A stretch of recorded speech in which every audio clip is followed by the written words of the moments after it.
I can tell you one thing about this content creation. Sometimes, honey, you're motivated, and sometimes you want to take all of it down and start over, or how about all of it down and just go do something else. But when you got your mindset on what numbers you expect, you're going to keep going. Hi, you guys. My name is Shaneria, and this is Talking Crime. Over here, we do reaction videos, and sometimes I like to get into a little crime cases or whatnot. But today is another reaction video. You guys, in these reaction videos, I want you to comment your opinion, because I love to hear other people's opinions, because we all don't have to agree, right? And then I want you to dang, I'm so anxious. I want y'all to join the family. I want y'all to subscribe to this channel. I also would like you to share and like this video. If you are new here, you know how we like to do it. Let's get straight into today's reaction video. This is the full story time of my mom putting me back in foster care at 14 after a 12-year adoption. If you're not new to my page, then you might remember the viral skit series I did a few years ago where I told this story, but I've never actually sat in front of a camera and told the story in my own words. That's what I'm gonna do today, as well as answer some common questions like why she did it and what kind of child I was when I was 14. If it has to be multiple parts, I will post them all together. I will not make you wait for them. All right, let's get into it. On July 10th, 2007, I was 14 years old, and I had just gotten home from my week-long summer camp trip with my church that I went on every year the day before. That morning, my mom told me that she had to go to a chemo appointment because she was diagnosed with cancer about a year and a half prior, and that she would also be running errands, and I was in charge of watching my siblings while she was gone. This was not an uncommon occurrence. Typically, if she was going to go out for the day, I was the one in charge, because even though I wasn't the oldest child, I was the oldest child without some sort of developmental or intellectual disability. So I was in charge of watching and taking care of my 6 siblings. Now, I did find it odd that she instructed me not to let anyone play outside that day, which I thought was weird because it was a really nice summer day. And whoa, 6? And then she said she wasn't the oldest, but she was the only one that, oh yeah, that lady had her hands full. Typically, we were forced to play outside on days that were super nice. Like, my mom did not like us to be in the house. For context, she was actually my maternal adoptive grandmother. She adopted my biological mom when my biological mom was a kid, and then my biological mom grew up and had me, couldn't take care of me, and so my maternal grandmother took me and adopted me. So it was basically a cycle. And adopted me, and then when I was around 5, she told me I was no longer allowed to call her grandma and I had to call her mom. So that's a little bit of like backstory context on how old she was. She was also a Southern Christian woman, so you can imagine how strict the house rules were and the type of discipline she gave. Anyway, we're not talking about that today. That's a story for another time. Made my siblings lunch and I cleaned up the mess, and around 2 o'clock I thought it was odd that my mom hadn't called to check in, because she always called to check in around mid-afternoon if she was going to be gone all day, but she didn't call, and I thought that was super odd. But I was a kid, I was 14, so I really didn't think about it for too long, and I just went on about my day. My younger brother and I then decided to go down in the basement and start digging through some old boxes of like antique toys and old pictures and stuff like that. And our basement was off limits. We absolutely were not allowed to play down there, but mom wasn't home, so why not? We'd only been down there about 20 minutes when I heard the back door open and close, and the back door was the main door we used to come in and out of the house. So I was like, oh crap, mom's home, pick all this stuff up, I'll run upstairs and distract her, just get upstairs so that we don't get in trouble. So I run up the stairs, and I remember I still had this old antique in my hand. And when I rounded the corner, because when you came up the basement, you came out the door, down the hallway, and then as you came down the hallway, the kitchen was to your right and the back door led into the kitchen. I thought that I would be seeing my mom standing in the kitchen, but instead it was 2 police officers, and they were looking for me. Already seemed overwhelming. This is part 2 of my mom putting me in foster care at 14 after a 12-year adoption. Okay, so where we last left off was 2 police officers were standing in my kitchen and they were looking for me. I had an antique toy in my hand from the basement that I was not supposed to be playing in, and when I saw these police officers, I threw that toy down the hallway because I did not want them to see it or to think that it was real. At this point, because I hadn't heard from my mom, because she always called to check in the afternoon if she was going to be gone for the day, I was very concerned that something had happened to her, especially because she did have cancer and she was elderly and she was very sick. They asked if I was Amber Shepherd. I said I was, and then they told me that I needed to turn around and put my hands behind my back, and they handcuffed me and took me outside and put me in their squad car. They did not offer me any explanation as to why they were handcuffing me or where we were going before they put me in the car or for the entire ride to where we were going. And I remember on the car ride, I asked the police officers, is this because of what I said to that girl in my class on MySpace last week? And that got them to actually talk to me. And they said, what did you say on MySpace? And I said, just that I was going to kick her ass if her and her friends didn't leave me alone, but I wouldn't actually do it. I just wanted them to stop bullying me. About 20 minutes later, we pulled up in front of a building that I recognized well because I had been there a lot because my mom was also an active foster parent and we had foster kids coming in and out of our home all the time. We were at the Family Services building. Cops pulled me out of the police car, still in handcuffs, and walked me inside the building, where they took me to a small office and they finally took the handcuffs off. And I was in that office by myself for probably 10 to 15 minutes with no idea what was going on. The caseworker came in and I started begging for him to give me answers. I had no idea what was going on. I had no idea where my mom was. I just wanted to go home. And that's when he told me that I would not be going home. Then he showed me a piece of paper with my mom's signature on it, and that piece of paper with my mom's signature on it is like permanently burned into my brain. I can still see it. And then he told me that my mom had— Whoa. So y'all just gonna skip over the fact that she's at home with those children alone? Well, it's no telling how old the ones that was older than her was, so okay. But y'all ain't questioning it? And he told me that my mom had not spent the day running errands or going to a chemo appointment, and she had spent the week I was at summer camp and that day returning me to the state, putting me in foster care, and undoing my adoption at 14 years old. I remember just freezing and staring at the wall for a couple of minutes. I couldn't even speak. It didn't feel real. It felt like a dream. Like I was about to wake up and this was all going to be some joke. But it unfortunately was true. I still didn't get offered any explanation as to why. He just told me that he was going to give me a few minutes to process, and then he was going to take me back to my house to gather my belongings and then take me to the foster home I would be staying at for the night. At this point, the reality hadn't sunk in. I wasn't sobbing. I wasn't hysterical. I wasn't freaking out yet. Figured that whenever he took me home to get my belongings, I could talk to my mom and I could change her mind. Like she was not going to do this to me. I was going to be okay. I wasn't going anywhere. That was not the case. And so we pulled up to my house to get my things, and I had the last interaction with my mom that I would ever have. No explanation is weird. This is part 3 of my mom putting me in foster care at 14 and undoing my 12-year adoption. So we last left off with my caseworker and I pulling up to my house to gather my belongings because he had just told me that my mom spent the day and the week I was at summer camp putting me back in foster care. And in the car ride over, I was of the mindset that I was going to be able to talk to my mom and get her to change her mind because there was no way she was going to do this to me. However, when I walked in the door of the house, it was very apparent to me that that was not true because I opened the door and I literally tripped over the black trash bags of my stuff waiting for me by the door. After the cops had arrested me, put me in the car, and taken me to the Family Services building and my mom had gotten home, she had my siblings go up to my room and take black trash bags and throw all of my belongings in them so that I couldn't even go into my own room to get my stuff. It was already waiting for me by the door. First thing I did is I started digging through all the black trash bags to make sure that all of my stuff was in there and nothing was getting left behind. I could not find my favorite stuffed animal that I had had since I was a very young child. His name was Smokey. He was like this gray rabbit. He was missing an eye, but he was my favorite thing in the entire world. Then after that, I run up the stairs to see if I can find him because I'm not leaving him behind, and he was nowhere to be found. He was not on my bed where I left him, and he was nowhere in my room. And my brother comes up the stairs into my room, and he said that mom wanted me to come downstairs because she said I have no right to be running around her house when all of my things were waiting by the door for me already. Which, okay, girl, I grew up in this room, but that's fine. So then came the point where I was like, okay, I have to fix this. I have to convince her not to do this. And I run downstairs and go into the living room where she's sitting in the same armchair she always sat in. I start begging and pleading with her not to do this. I'm like, Mom, why are you doing this? Tell me what's going on. Please don't do this. And she looked at me and all she said was, Amber, just go. No explanations, no I love yous, just Amber, go. And I remember in that moment is when it like truly set in for me and the tears just poured out. I said, fine. And I turned, and I remember when I walked away, I like punched the wall because I was freaking pissed. Like, it didn't put a hole in the wall or anything, but I did hit the wall. Start loading my things up in my caseworker's car, and I remember that my brother came out of the house and he said, Amber, Mom wanted me to come tell you that she loves you. And looking back, I think my brother was just trying to protect me and make me feel better. I don't think that my mom actually told him to say that. I think he just knew that it was something that I needed to hear in that moment. And I'm so grateful to him for that. I would eventually see him again a few years down the road, and like, ooh wee, Jesus, that hit right here, because you expect your parents to love and protect you. Lady, you signed papers saying that you will do just that. Like, how you just give me up at 14? Like, oh, that just did something to me, y'all. Did that do something to y'all? Drop that in the comment section. Like, did that kind of tear you up? Did you get all fuzzy in the inside, like feeling so bad? Like, this is sad. This is really sad.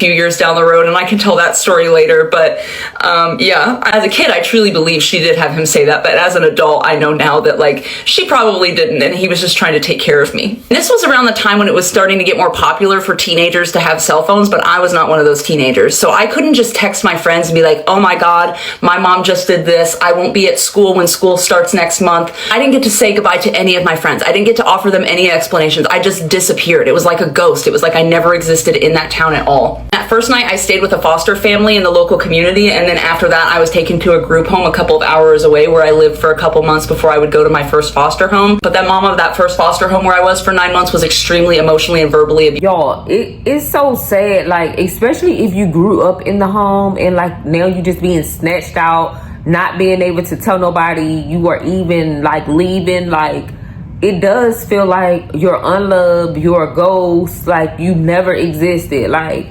this is crazy. Abusive, but if I hadn't stayed with her, I wouldn't have met the family who ended up adopting me when I was 16, and I'd love to tell you that story if you want to hear it. In an instant, I was ripped from the only life I'd ever known. Like, I just disappeared into thin air. Nobody came looking for me. After I got out of the group home, I was able to connect with a few of my friends on MySpace and kind of tell them what happened. I didn't have any pictures or any memorabilia from that time of my life. When I tell you, it was like it was completely erased. It was completely erased. So yeah, I re-entered foster care, lived in 3 homes in that first year, and then by the end of that first year, I ended up with the family that would adopt me when I was 16, and I'm still with them today. They are incredible people, and I love them so much. I'm so grateful for them. And I'm grateful to have had that experience because it made me who I am now, and it got me where I am now. And I'm going to tell you about who I am now and where I am now, and also answer some common questions like why my mom did it and what I was like when I was 14 before she did what she did in part 4. So go check it out. No explanation. It's just crazy work. It was not okay. Like, I wonder, did she hurt? Like, did she feel some type of way? Was all of these children just too overwhelmed? Why did she choose her? Like, at this point, I'm about like her, wanting to know exactly why her, why that day, just why. We all clueless. Part 4 of my mom putting me in foster care at 14 and undoing my 12-year adoption. So we've reached the point where I told you guys pretty much everything that happened that day. A little recap of like what life was like afterwards without like the full story. If you want any details or story times on the first foster home I was in, or what that first year of foster care was like, or what my family now is like, please let me know and I'd be more than happy to tell you. But now I'm going to kind of answer some common questions. Why my mom did what she did, what I was like when I was 14, and then what my life looks like now and who I am now and what I've kind of done with my story and the purpose for my pain. And let's start with what I was like when I was 14. I was a typical teenager for the most part. I was rebellious by my mom's standards. I talked back. There were days I refused to do my chores, which you have to have known my mom and the structure of the house and the rules of the house to know how unacceptable that was. Like, as a child, if you talked back or refused to do your chores, it was go pick a switch in the yard or getting smacked in the mouth or something along those lines. My mom was very strict and she was not over physical punishment. There were a lot of weird rules in my house growing up, especially at mealtime, and it's really formed the person that I am. Yeah, so like my parents experienced that type of punishment or whatever, smacked in the mouth, extension cord, like a switch in the yard, all of that. And when they got to the age of having children and stuff, they did not discipline us that way. Like, who smacked in the mouth? Who? Like, my parents didn't play that. But one thing about it, that look shut us deep up. Like, what? We was well mannered, but we didn't have to endure all that stuff. And my parents said when they have children, they were not going to discipline them that way because it didn't feel good. Like, it was basically abuse. It's really formed the person that I am in regards to food and how I eat. And we can also get into that another time, because every time I tell anyone like the rules of mealtime in my house growing up, they like look at me like they're scared. Now, I will say that final year before my mom put me in care, I was kind of a troublemaker. There was one instance where I did run away and the cops had to chase me around town for a couple of hours. Again, I can tell that story another time, but it wasn't anything crazy. I didn't like commit a crime and then I was running from the police. I just ran away from home because I was mad at my mom. Now, I will be honest and tell you that I had a sister who lived in the home as well, who I did consistently steal money from. As an adult, I know how wrong that was, and I am very apologetic for it. I have apologized to that sister since I've grown up and reconnected with her. her. Obviously at 14 I knew it was wrong as well, but as kids we make impulsive decisions. But let me be clear when I tell you that I never stole money from anyone else, only my sister.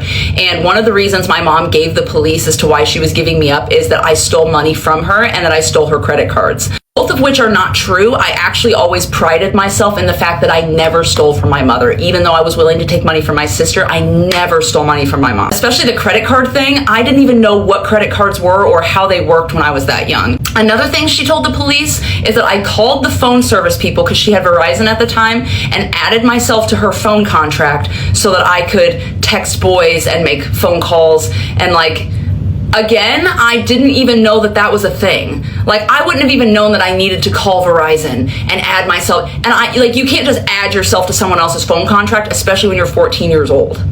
She also told them I snuck boys in and out of the house. Never happened. I had one boyfriend in 6th grade, and by the time 7th grade summer rolled around, we had broken up, and that was my only experience with boys. We'd never even kissed while we were dating. She also told the police that I made threats to my siblings all of the time to beat them up when they have intellectual and developmental disabilities. Also never true. Did I fight with my siblings? Sure, but all siblings fight. I didn't even find out all of her reasons until I was 26 years old, and I was like, you know what? I was arrested that day. Let me call the police department in the county that arrested me and see if they still have the police report. And they did. And this is all laid out in this police report. And I remember my heart breaking the day I got that police report, because for the longest time I told myself that I deserved it, that I was a bad kid. And I spent my entire teenage years thinking that I was a bad kid and that I deserved what she did to me. I also told myself for the longest time that my mom did what she did because she had cancer and knew that she was dying, and she just wanted me to be taken care of and somewhere safe before she passed. But looking back as an adult, if that were true, she wouldn't have gone about it the way she did. Because if you care about your child and want them to be safe, you don't have them arrested and then randomly thrown in foster care. The way she went about it was very cruel. That was kind of a short recap of what I was like as a teenager. If you want to know more, please let me know. I'm willing to talk about it. I don't care anymore. I used to not want to talk about those things, but I don't care anymore. Now what does my life look like? I'm a mom of 2. My passion is advocating for foster youth, specifically the older youth who age out and who face homelessness, and trying to combat those statistics and provide them the help and support and advocacy that they deserve, which is kind of the reason why I'm retelling this story now. I have plans to really re-up my advocacy on this page for foster youth. I just want you to know a little bit about me and my history with foster care and where that passion comes from. I was recently working for an organization that was a transitional living program for aged out foster youth, but I lost that job last month. I do miss it and I miss my participants, but I'm happy for the time I had there and grateful for the work I was able to do. And just because I don't work there doesn't mean my advocacy stops. That's it for now. Please let me know if you have any questions, and thank you for listening to my story. For those of you who have been here for years, thank you for being part of my TikTok family and community. Love you, bye. Woo, this story is crazy work. Now, say for instance, you have a child. Your child start acting out as a teenager, as which a lot of teenagers do. She said she ran away one time. She did steal from her sister. Those type of things. As a parent, you don't give them up. You find resources and help them cope with whatever they're going through, whatever questions they got. You just figure out a solution. But since this was not her biological child, she literally just gave it up. She bought it from the store and didn't want it no more, or she didn't work out right, so she gave her back. Y'all get what I'm saying? That is crazy word. You basically used her like a product, right? Am I crazy? You just gave her up she was something you bought and you didn't like it. Point blank, period. Get her the resources, get her the help, talk to her, get her to counseling. You need to figure out why they're acting out, especially if you want to be a foster parent. Don't just do it just to do it, and then if it's not the way you want it, give it back. But at the same time, she might have, the mother or the adopted mother might have been overwhelmed. She got a lot of foster kids. She got cancer. She having to go back and forth to the doctor. So maybe she just felt like she didn't have the time to get her the counseling or the resources or the help. Maybe she just felt like it was just too much for her. And if so, she gave her back to the system, which the system wound up finding her family and friends that really truly love her And despite what she's going through, they're willing to stick through it to help her get out of this situation, right? So maybe her giving her back was a blessing. Well, I'm not gonna say maybe, because I always feel like some things are a blessing. So they gave her back to the system for her to receive her blessing, and now she's blossoming, you know, she's shining and she's thriving. Now she gets to tell her story that other people probably are going through the same thing, want to hear, or have been through the system so many times, and they just want to hear that it is sunshine on the other side of the tunnel. It is light at the end of the day. Like, I'm happy that now she's doing better, and now that she's an adult, she's coping with, you know, that situation by talking about it, and also while helping others. Because sometimes people need to hear, like, oh, it's not gonna always be rainy days. You feel me? So she had a positive look now that she's an adult. But of course, when she was a child, any child, especially at 14, would be heartbroken. They would be crushed, because not only is somebody saying they don't want them, now they don't feel loved, they don't feel protected, they don't feel safe, and now they're having to go back to square one after growing up in a house for 14 years. Crazy work. So I'm glad she shared her story. You guys, drop down in the comment section, 1, if you feel me what I'm saying, or 2, if you have a different opinion, or 3, like, you know, like, you can't believe what you hearing, just like I can't believe what I'm hearing. But I do feel like the adopted mother was kind of overwhelmed, especially with her having cancer, but she went about it the wrong way. I feel like she should have sat her down, talked to her, and maybe it would have changed, you know, her behavior. Maybe she would have gotten better because she don't want to leave the house. You know, that type of, like, conversation. She shouldn't have, like, called the police, made up some stuff if she made it up. I mean, allegedly, you know, it's not true. Allegedly, the mother said she did do it. I don't know. But all I know is that woman went about it the wrong way. She should have just sat that girl down and talked to her. She should have just sat her down and talked to her, and they came up with a decision together. But you guys, don't forget to like, comment, join the family by subscribing. Subscribe. If you are new here, just join the family. I'm telling you, we get the tea over here and we just talk about it. And if you are returning, you know how we like to do it. You know how we like to do it. Don't forget to like and share and comment. I love everybody's opinion. I hope you all have a blessed day. Peace.